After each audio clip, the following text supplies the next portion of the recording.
Hello, আসসালামু আলাইকুম everyone. শুরু করতে যাচ্ছি সে আমার বোন তিনি, লিখেছেন তাসনিয়া হোসেন।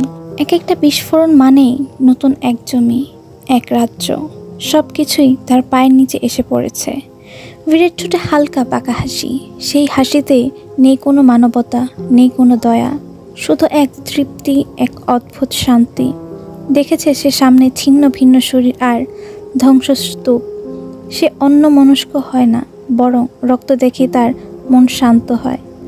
আজ একটার শেষ, কাল আরেকটার শুরু।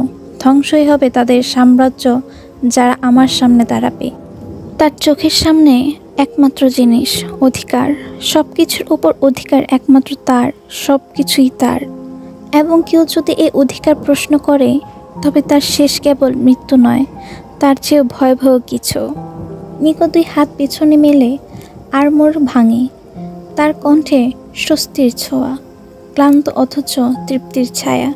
শেষ, আমাদের কাজের সমাপ্তি হয়েছে, এখন পরবর্তী গন্তব্যের পালা। তার গলায় বিজয়ের এক অদ্ভুত গর্ব। এখন আমি ছুটিতে যাব, রেস্ট দরকার আমার। এতদিন ধরে এত কাজের চাপে আমি তো একেবারে শুকিয়ে গেছি, ঠাট্টা করে বলে। নিকট ঠোঁটে অদ্ভুত এক হাসি। অন্যদিকে ডিয়েগো দাঁড়িয়ে আছে বীরের পাশে। নিকোর এই খামখেয়ালির কথায় একটাও তার কানে ঢোকে না। তার দৃষ্টি স্থির বীরের মুখে, বীরের চোখে তখনও আগুন জ্বলছে।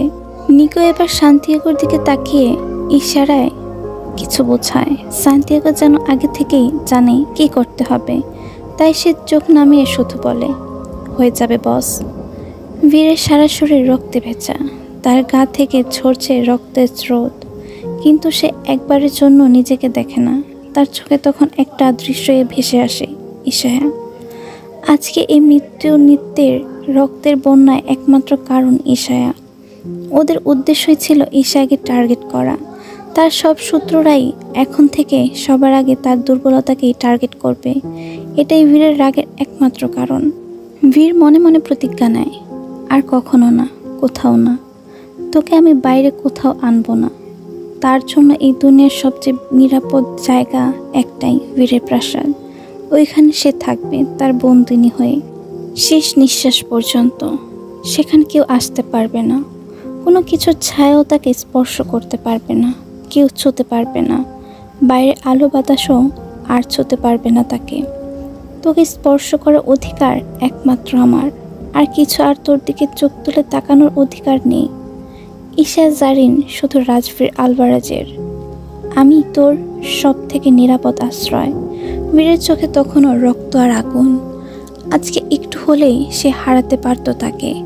বীর ধীর পায়ে রক্তমাখা শরীর নিয়ে প্রাসাদের দরজায় প্রবেশ করে। এক পা এক পা করে সে এগিয়ে যায় নিজের কামরার দিকে। সেই কামরা যেখানে প্রাণ আছে, তার একমাত্র নিজস্ব সম্পদ, সবচেয়ে মূল্যবান, যাকে সে এখন থেকে মুহূর্তের জন্য বাহুতেই চায়। তার চোখে তখন শিকারী হারানোর মতো ক্ষুধা, উন্মাদ ভালোবাসা, এক ভয়ঙ্কর ছায়া। বীর দরজাটা ঠেলে রুমে প্রবেশ করে। তার ভারী বুকের শব্দ পুরো ঘর জুড়ে প্রতিধ্বনি হয়, যেন নিজেরই আগমনের পূর্বাভাস সে নিজেই দিচ্ছে। তার চোখে রুম জুড়ে দ্রুত ছুটে যায়, বিছানার দিকে তাকায়। একদম মাঝখানে থাকা জায়গাটা ফাঁকা। সেখানে ঈশার থাকার কথা, অপেক্ষা করে থাকার কথা তার জন্য। সেখানে নেই সে। বীরের কপালে ভাঁজ পড়ে, চোয়াল শক্ত হয়ে ওঠে মুহূর্তেই। স্নায়ু টান টান করে সে ধীরে ধীরে রুমটা চষে ফেলে চোখের দৃষ্টিতে। কোথায় কোথায় সে? মনে মনে সে ফুঁসে ওঠে বীর। তার ঠোঁটের কোণে এক রাগ স্পষ্ট। বীরের মাথায় তখন কিছু আসেনি। হঠাৎ মনে পড়ে, সে তো বলেছিল ঈশাকে সুরক্ষিত কোনো জায়গায় রাখার জন্য, যাতে কেউ তার নাগাল না পায়। হয়তো সেজন্যই ও এখানে নেই।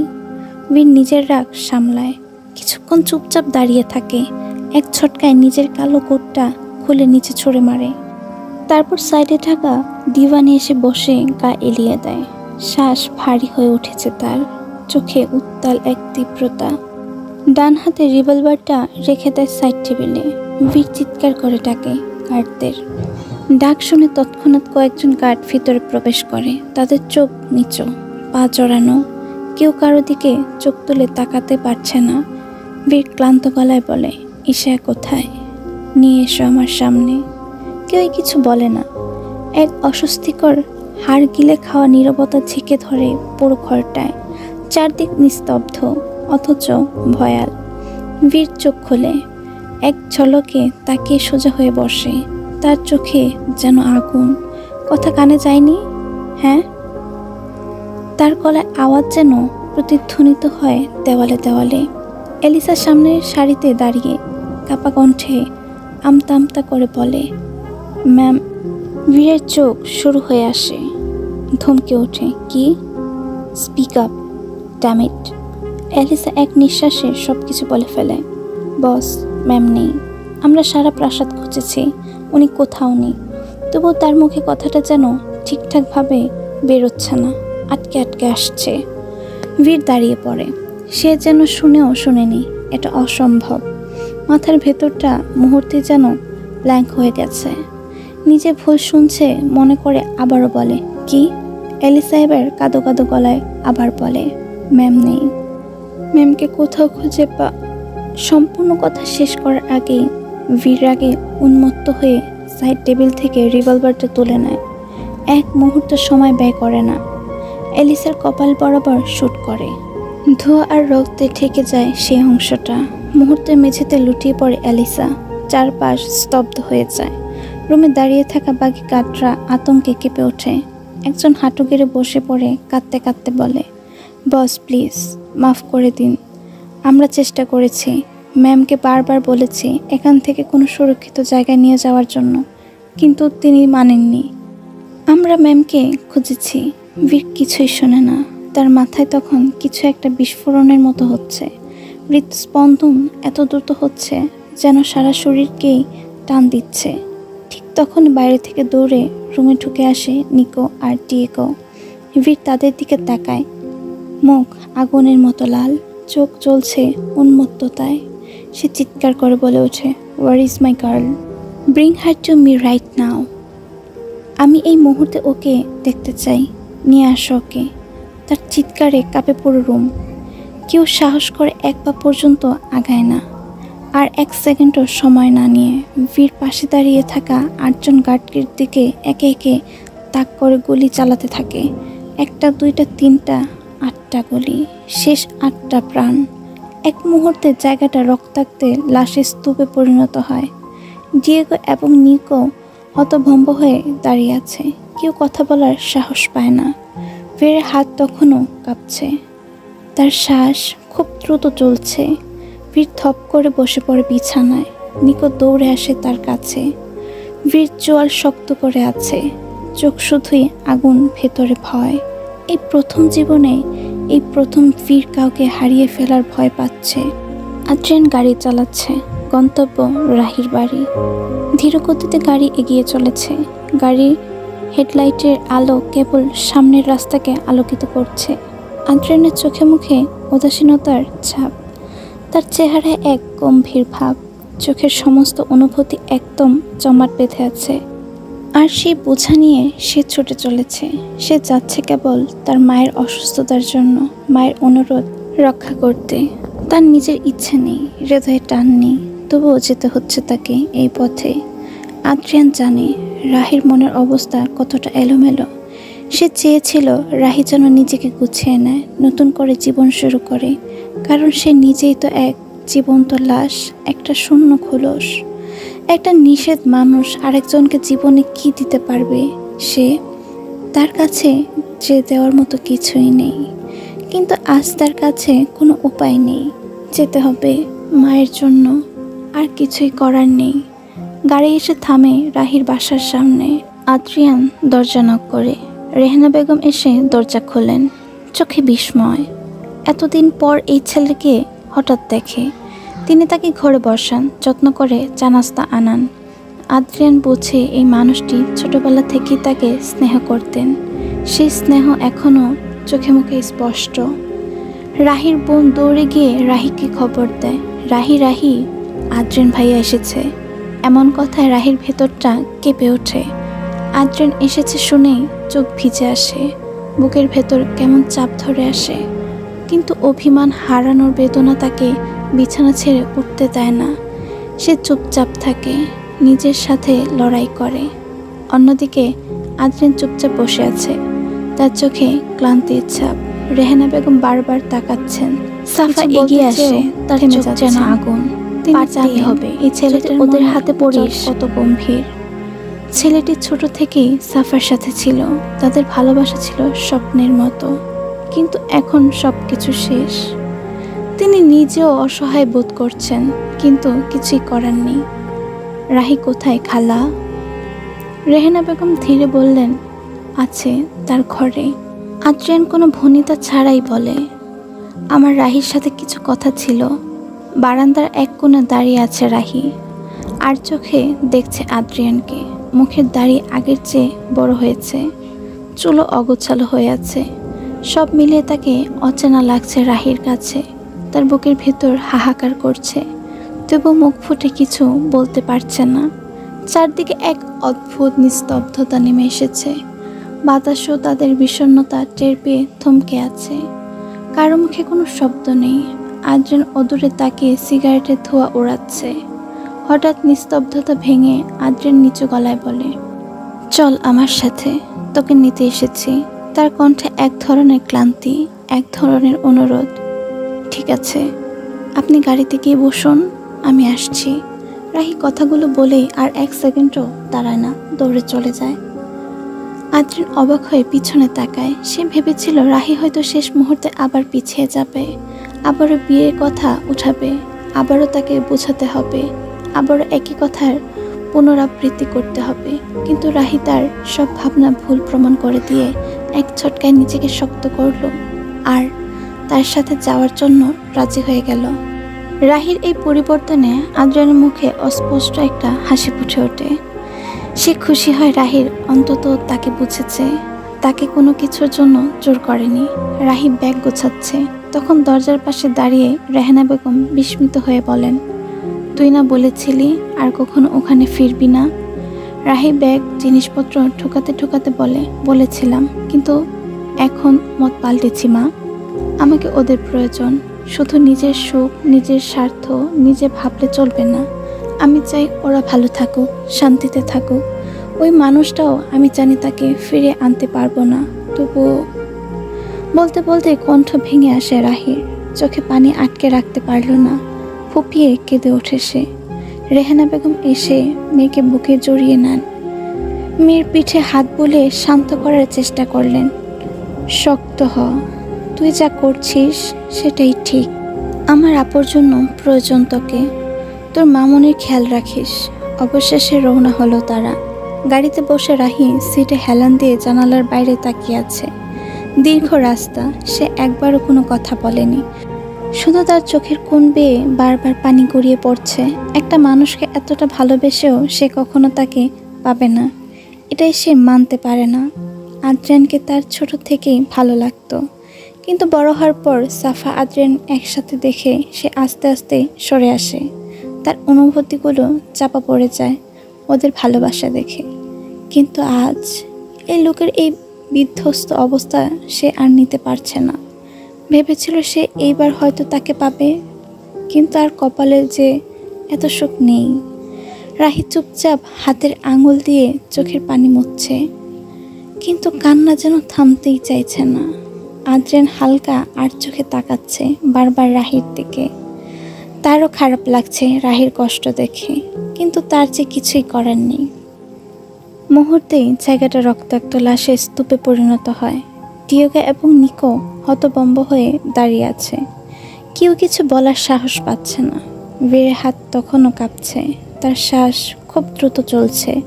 বীর ধপ করে বসে পড়ে বিছানায়। নিকো দৌড়ে আসে তার কাছে। বীরের চোয়াল শক্ত, চোখে আগুন, ভেতরে ভয়। এই প্রথম জীবনে এই প্রথম বীর কাউকে হারিয়ে ফেলার ভয় পাচ্ছে।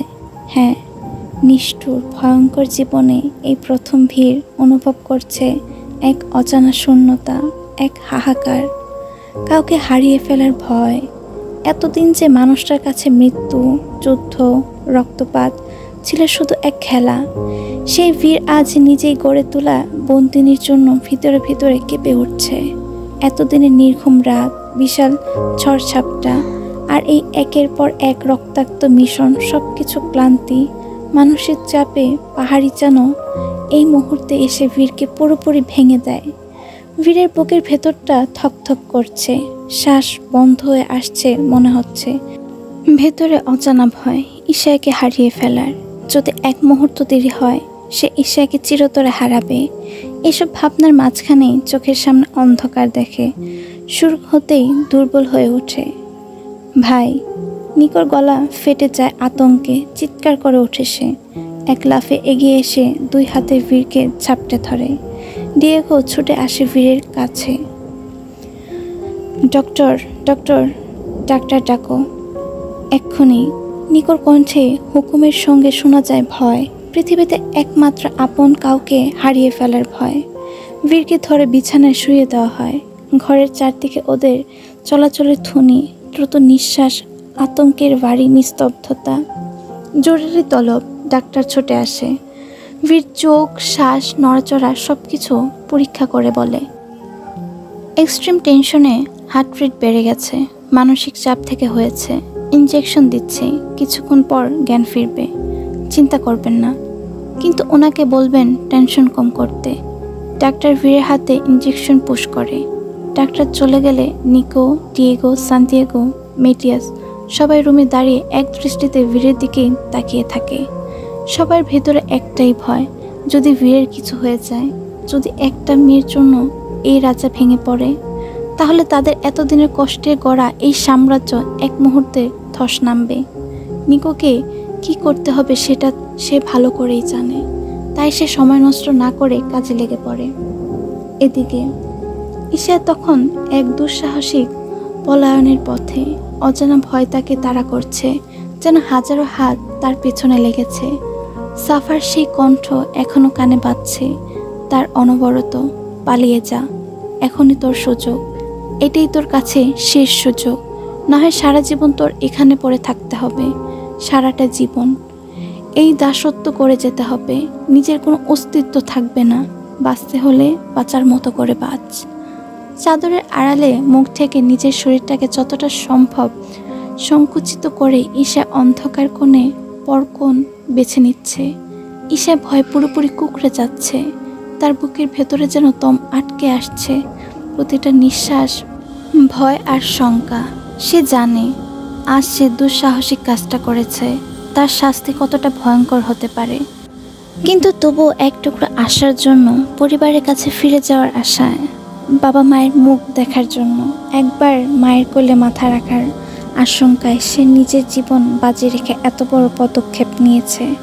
শরীরের প্রতিটা পেশি ব্যথায় ভেঙে যাচ্ছে, কিন্তু তার চোখে ভয়ের পাশাপাশি অদম্য জেদ। পিছনে ফিরে দেখার সাহস নেই, তার ভেতরে কেবল একটাই কথা ঘুরপাক খাচ্ছে, যদি থেমে যাই, যদি এই মুহূর্ত দেরি করি, তাহলে সব শেষ। তার মনে হচ্ছে সে যদি একটা বারের জন্য থামতে, তাহলে ওরা ওকে ধরে ফেলবে। এজন্য নিজেকে টেনে হিচড়ে নিয়ে যাচ্ছে সে।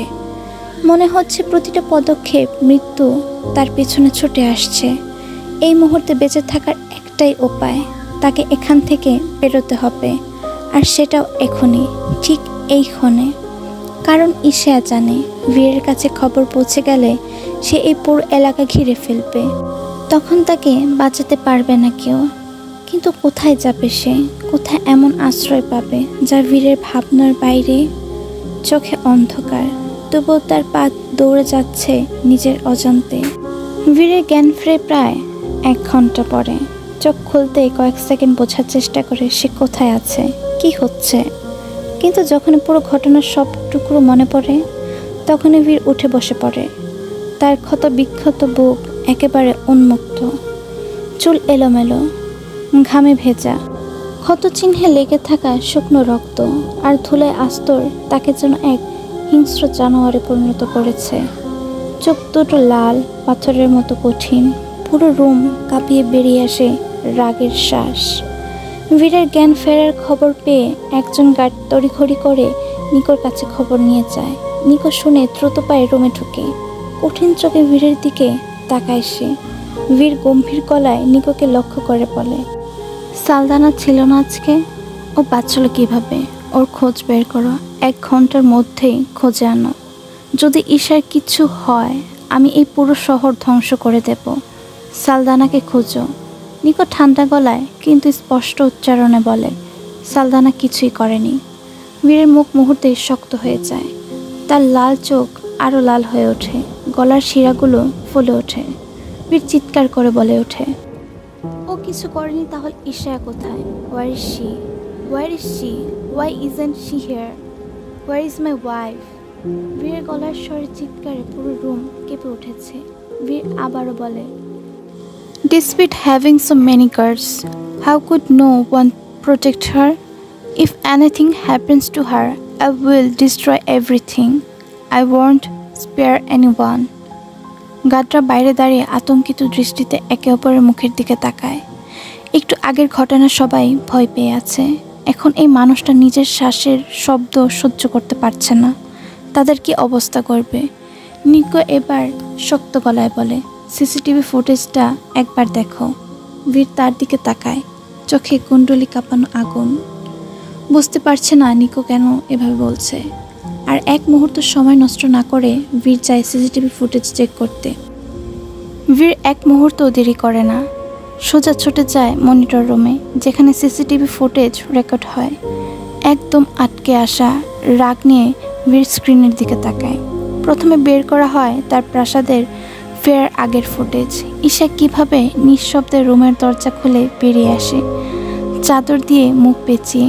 গার্ডদের ব্যস্ততার ফাঁক গলে লুকিয়ে লুকিয়ে এগিয়ে যাচ্ছে। এক একটা ফুটেজ ঈশার ভীত সন্তুষ্ট চোখ, কাঁপা কাঁপা দেহ স্পষ্ট ফুটে উঠছে। ফুটেজের শেষ পর্যন্ত দেখা যায় ঈশা যখন গেটের কাছাকাছি চলে আসে তখনই বীরের গাড়ি বহন সেখানেই থামে। বীর রাগে চোখ বন্ধ করে নেয়। ঈশা তখন তার কাছে ছিল, তার চোখের সামনে। সে উধাও হয়ে গেল আর সে টেরও পায়নি। নিজের উপরই রাগ উঠছে বীরের। কিভাবে সে একবারও খেয়াল করলো না? যদি তখন একটু আন্দাজ করতে পারতো তাহলে এখন ও আমার কাছে থাকতো। এই কাছে না থাকার জন্যই এই যন্ত্রণাটা তার হতো না। বীর বারবার নিজের নিয়ন্ত্রণ হারাচ্ছে। বীর আবারও স্ক্রিনে দৃষ্টি নিরবদ্ধ করে। বীর আর তার গার্ডরা ভেতরে ভেতরে ঢোকার পরপরই ঈশায় বেরিয়ে যায়। এই মুহূর্তের পর আর কোনো ভিডিও ক্লিপে ঈশার ছবি নেই। ফুটেজ দেখার শেষ হতে না হতেই বীরের চোয়াল শক্ত হয়ে ওঠে, চোখ লাল হয়ে যায় রাগে। সে দাঁতে দাঁত চেপে হাত দুটো মুষ্টিবদ্ধ করে ফেলে। রাগে বীরের শরীর কাঁপছে। সে 1 সেকেন্ডও দেরি করে না, দাপিয়ে গিয়ে টেবিলের উপর সব কিছু ছুঁড়ে ফেলে। ফুটেজ দেখার মনিটর, কিবোর্ড, রিমোট যা হাতের কাছে আসে সব চুরমার করে দেয়। একটার পর একটা জিনিস দেওয়ালে ছুঁড়ে মারে। কাঁচ ভেঙে টুকরো টুকরো হয়ে যায়, ছড়িয়ে পড়ে মেঝেতে। রাগের চূড়ান্ত সীমায় পৌঁছে বীর গর্জে ওঠে, এত সাহস! এত বড় সাহস ওর কিভাবে হলো? আমার সাথে ছলনা, বীরের সাথে বিশ্বাসঘাতকতা। এই সাহসের দাম কড়ায় কড়ায় শোধ করতে হবে। আমার খারাপ দিকটা এখনো দেখোনি তুমি, মিসেস বীর আলভারেজ। এবার তুমি দেখবে আমি ঠিক কতটা ভয়ঙ্কর। রাগে হিস করে বীর। বীর আলভারেজ ছেড়ে দিবে না তোকে। তোর এই স্পর্ধার ফল কি হয় তুই দেখবি। বলতে বলতে বীর আবারও ভাঙচুর করতে থাকে। দেয়ালে খুশি মারে সজোরে, দরজা লাথি মারে, যেন নিজের রাগ নিজেই সামলাতে পারছে না। নিকো দ্রুত এগিয়ে গিয়ে বীরের হাত চেপে ধরে। নিকো গম্ভীর গলায় বলে, ডোন্ট ওয়ারি ব্রো, আমি লোক পাঠিয়ে দিয়েছি, তুমি চিন্তা করো না। ও বেশি দূর যেতে পারবে না। ও এই শহরে কিছু চেনে না। আমি ওকে তোমার সামনে এনে দাঁড় করাবো, তুমি চিন্তা করো না। কিন্তু একটাই ভয়ের বিষয়, ওদের টার্গেট হলো ঈশায়া, আর আজকে ওর জন্যই অ্যাটাক হয়েছে। যদি শত্রুপক্ষের লোকেরা আমাদের আগে ওকে ধরে ফেলে তখন? নিকোর কথায় বীরের চোখে শঙ্কা আর আগুন একসাথে জ্বলতে থাকে। বীর জানে শত্রুপক্ষের হাতে পড়াই মানে শুধু ওর হার নয়, ওর জীবনের একমাত্র আরাধ্যকে চিরতরে হারানো। বীরের মনের মধ্যে ছুটে আসা ভয় এক মুহূর্তের জন্য থামে না। যদি ও অন্য কারো নজরে পড়ে, যদি কেউ ওর দিকে হাত বাড়ায়, আমি ওদের ছিন্ন ভিন্ন করে ফেলবো, কাউকে ছাড়বো না। কিন্তু যদি ওর কিছু হয়ে যায় তখন আমি কি করব? পুরো পৃথিবী থেকে আমি তাকে আড়াল করে রেখেছি। আমার সীমান্তের মাঝে ছিল আমার বোন তিনি হয়ে সব থেকে সুরক্ষিত জায়গায়। কিন্তু এখন কি হবে? শুধু যে শত্রুপক্ষের ভয় তা তো না, অন্য কারোর নজরে আসলে তখন? বীর মাথায় হাত চেপে ধরে, তার মাথা কাজ করছে না। আমার থেকে দূরে যেতে চেয়ে তুমি নিজের জন্যই বিপদ ডেকে আনলে, মাই লিটল হার্ট। তোর জন্য যদি তোর কোনো ক্ষতি হয় তাহলে আমি তোকে ছাড়বো না, আমি নিঃশেষ করে ছাড়বো সব কিছু। বীর একদম স্থির হয়ে যায়, শ্বাস আটকে আসে তার রাগ আর ভয়ের মিশ্রণে। নিকো বীরের পিঠে হাত রাখে, গম্ভীর ভরসার সুরে বলে, চিন্তা করো না ব্রো, আমি যা করার করব। ডিয়েগো মেটিয়াস বেরিয়ে গেছে, ও বেশি দূর যেতে পারবে না, আমি ওকে ঠিকই খুঁজে বের করব। ও আমাদের হাতের নাগালেই আছে। বীরের চোখে গভীরতা যেন আরও অন্ধকার হয়ে ওঠে, তার ঠোঁটের কোণে জেদ আর প্রতিশোধের তীব্রতা। বীর নরম অথচ হাড় কাঁপানো গলায় বলে, ওকে খুঁজে এনে দে, যেভাবেই হোক। প্রয়োজন হলে পুরো গুয়াতালেমা শহর ছাড়খাড় করে দে, তবু ওকে আমার কাছে আনতে হবে। ওকে চাই আমি। ওকে এনে দে নিকো, ওকে এনে দে। আমি এনে দিব ব্রো, যে করেই হোক, যেভাবেই হোক। প্রয়োজনে সব কিছু ধ্বংস করে হলেও ওকে তোমার পায়ের কাছে এনে ফেলবো। আর নিকো যখন যেটা বলে তখন সেটা করেই। জঙ্গলের কাটা পাথর সবকিছু পেরিয়ে বিধ্বস্ত শরীরে হাঁপাতে হাঁপাতে লোকালয়ে পৌঁছায় ইশায়া। রক্তাক্ত পা, মুখেও কাঁটাওয়ালা গাছ লেগে কেটে গেছে এক পাশ, ছেঁড়া কাপড়, শরীরে ক্ষত, কিন্তু তবুও সে থামে না। তার ভেতরে তখন কেবল একটা কথাই বলছে, বেঁচে থাকতে হবে, বীরের হাত থেকে বাঁচতে হবে। দূরে একটুখানি আলো দেখা পায় ইশায়া, পুরনো মরচে ধরা এক দোতলা ঘর, জানালার কুয়াশা জমে আছে, দেওয়ালে ধূসর ছোপ ছোপ দাগ। ইশায়া ভীত, ক্লান্ত, কিন্তু আশার বুক বেঁধে সেই ঘরের দিকে এগিয়ে যায়। টলমল পায়ে দরজায় কাঁপা কাঁপা হাতে টোকা দেয়। কড়কড় করে দরজা খুলে কেউ। একজন বয়স্ক নারী বের হন, মুখে কালো ছাপ, চোখে মুখে একরাশ বিস্ময়। মহিলাটি তার ভাষায় কিছু একটা বলে, ইশা ওনার কথা বোঝে না, তবুও কান্না ভেজা কণ্ঠে ফুপিয়ে ফুপিয়ে বলে, প্লিজ সেভ মি, দয়া করে আমাকে একটু আশ্রয় দিন, একটু লুকিয়ে রাখুন, আমাকে মেরে ফেলতে চাইছে কেউ। আমি নিজেকে প্রাণ বাঁচিয়ে পালিয়ে এসেছি, ওদের কাছ থেকে আমাকে রক্ষা করুন। ইশা ইংরেজি বাংলা সংমিশ্রণে বলার কথাগুলো মহিলা পুরোপুরি না বুঝলেও একটু বুঝে। মহিলাটি অনেক দেশের ভাষা জানার দরুন ঈশার কথা কিছু কিছু বুঝতে পারেন, আর ঈশার অবস্থা থেকে তিনি কিছু একটা আঁচ করতে পারেন যে ও বিপদে আছে। ঈশার চেহারা দেখে বোঝা যাচ্ছে মেয়েটি আতঙ্কে নিঃশেষ। তিনি চারদিক তাকিয়ে দরজা বন্ধ করে দেন যেন কেউ দেখে না ফেলে। ঈশাকে একটা খালি খাটে বসান। ঈশা তখনও কাঁপছে ভয়ে। মহিলাটি তাকে পানি এনে দেয়, মাথার ভেজা কাপড় চেপে ধরেন। মেক্সিকান মাফিয়া আর এখানকার মাফিয়ার সংঘর্ষ সম্পর্কে জানেন তিনি। ওইখানে ঝামেলার ফলে হয়তো কিছু হয়েছে, এটাই ভাবছেন মহিলাটি। ভয় পেও না, এখন তুমি নিরাপদ, এখান থেকে কেউ তোমাকে নিয়ে যেতে পারবে না। তোমার বাড়ি কোথায় বলো, আমি তোমাকে পৌঁছে দেব। এখানে তুমি কিভাবে এলে? তোমার বাড়ি কি এই জায়গায়? তুমি কি কোনো খারাপ লোকের চক্করে পড়েছ? ঈশা কিছু বলে না, সে কি বলবে বুঝে উঠতে পারছে না। তবে বীরের কথা সে বলবে না, কারণ বীরের কথা যদি বলে তাহলে ওকে কেউ আশ্রয় দিবে না, সবাই ভয় পেয়ে ওকে আরও দূর দূর করে তাড়িয়ে দিবে। নয়তো বীরের কাছে যদি খবর পৌঁছে দেয়, এই ভয় ঈশা কিছু বলে না।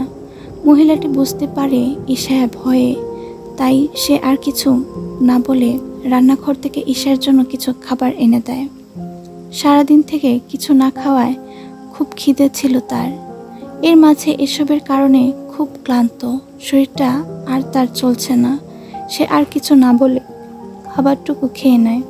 মহিলাটা ওকে একটা ড্রেস দেয়, পুরনো হলেও পরিষ্কার। গায়ে রক্ত ভেজা জামা ছিল ঈশার, সেটা খুলে এটা পরে নেয়। আন্টি, আমি শুধু একটু ঘুমোতে চাই। মহিলা ওর মাথার হাত বুলিয়ে বলল, ঘুমিয়ে পড়ো, এখন তুমি আমার কাছে আছো, ভয় পেও না। তোমার বাবা মা এখানে কোথায় থাকে বলো, আমি পৌঁছে দিব। তীব্র ক্লান্তিতে গাঢ় নীরবতায় ডুবে ঘুমিয়ে পড়ে ঈশা। ঈশাকে চুপ থাকতে দেখে তিনি আর কিছু বললেন না। পরে জেনে নেবেন এই ভেবে। মেয়েটার মুখ দেখে খুব মায়া হয় তার, কিন্তু তার হাতের কানে গলায় দামি দামি জুয়েলারি দেখে মহিলাটি বুঝে ও হয়তো কোনো বড়লোক ঘরের মেয়ে। এখানে এই ঝামেলার মাঝে হয়তো কারোর নজরে পড়েছে। ঈশা যে জঙ্গলের পথ দিয়ে গিয়েছিল সেটা পুরোটা চিরুনি তল্লাশি করে ও তার কোনো খোঁজ পাওয়া যায়নি। বীরের গার্ডরা পুরো জঙ্গল চষে ফেলেছে, কিন্তু কেউ ফলাফল শূন্য। ডিয়েগো অন্যদিকে লোক পাঠিয়েছে। বীর শুনছে একের পর এক না না না শব্দ। পায়নি। শব্দটাই তাকে শেষ করে দিচ্ছে ভেতর থেকে। বীর যথাসম্ভব নিজের রাগ নিয়ন্ত্রণ করার চেষ্টা করছে, কারণ এখন তার উদ্দেশ্য ভিন্ন, আর যা তাকে মাথা নষ্ট করে দিতে হবে। বীর গম্ভীর গলায় বলে, গুয়াতালেমার প্রতিটি প্রধান রাস্তা, অলিগলি, এমনকি পাহাড়ি ছোট ছোট স্ট্রেল সব ব্লক করে দাও। বীরের গলার স্বর এতটাই জমাট আর হিমশীতল যে পাশে থাকা সান্তিয়াগো পর্যন্ত শিউরে ওঠে। এখান থেকে এক চুলো যেন কেউ বের হতে না পারে। গুয়াতালেমার সব এয়ারপোর্ট, প্রাইভেট জেটের হাঙ্গার, হেলিকপ্টার, ট্রেন স্টেশন একটাও বাদ যাবে না। সব জায়গায় ঘিরে ফেলো। নিকো দ্রুত ফোন লোকেশন পাঠান প্রতিটি রুটের গ্যাং মেম্বারদের। সান্তিয়াগো দ্রুত ম্যাপ খুলে একের পর এক চেক পয়েন্টগুলো মার্ক করতে থাকে। প্রতিটি বড় border point, Belize border crossing, সব কিছু তালাবদ্ধ করতে শুরু করেছে বীরের গার্ডরা। বীরের নির্দেশে পুরো শহরের জঙ্গল আর আশেপাশের বনভূমি ঘিরে ফেলে শত শত গার্ড। বীর দাঁতে দাঁত চেপে বলে, জঙ্গল তো জঙ্গল, আশেপাশের প্রতিটি বাড়ি, হোটেল, গেস্ট হাউস, এমনকি পরিত্যক্ত ঘর তল্লাশি করো, কোনো ফাঁক যেন না থাকে। সান্তিয়াগো বলে, বস, আমরা সব দিকে মানুষ নামিয়ে দিয়েছি। শোনো, সবাইকে এটা বলবে, জানিয়ে দেবে প্রত্যেককে। এই মেয়েকে যে পাবে, যে আমার কাছে ওর খবর দেবে, তাকে 1 কোটি গুয়াতালেমার মুদ্রা পুরস্কার দেওয়া হবে। ফোনে একের পর এক নির্দেশ ছড়িয়ে পড়েছে। গুয়াতালেমার প্রতিটি শহরে যে এই মেয়েকে পাবে বা তার খবর এনে দিতে পারবে, তার জন্য 1 কোটি রিওয়ার্ড। বীরের শব্দ সারা শহরে বজ্রের মতো কাঁপন ধরিয়ে দেয়। গ্যাংস্টাররা ছুটে যাচ্ছে সমস্ত গলিপথে। রাস্তার মোড়ে মোড়ে গার্ড বসানো হচ্ছে। ড্রোন উড়ছে। জঙ্গলের উপর দিয়ে প্রত্যেক মোবাইল চেকপোস্ট তৈরি হচ্ছে বর্ডার রোডে। ডিয়েগো রেডিওতে নির্দেশ পাঠাচ্ছে, প্রতিটি লোকালয়, প্রতিটি পাহাড়ি রাস্তা, গ্যাংওয়ে, হাইওয়ে, গোপন রাস্তাগুলো চেক করো। ওর গায়ে একটা আঁচ লাগলে বস আমাদের লাশের হিসেব করবে না। ফুটেজ দেখেই ডিয়েগো বেরিয়ে পড়েছে। সে এই ভয় পাচ্ছে বস কি করবে। কিন্তু সবাইকে অবাক করে দিয়ে বীর একেবারে শান্ত হয়ে যায়। বীরের এই ঠান্ডা ভাবটা কারোরই সহ্য হচ্ছে না। এটা আবার নতুন কোনো ঝড় তোলে সেটারই ভয় পাচ্ছে সবাই।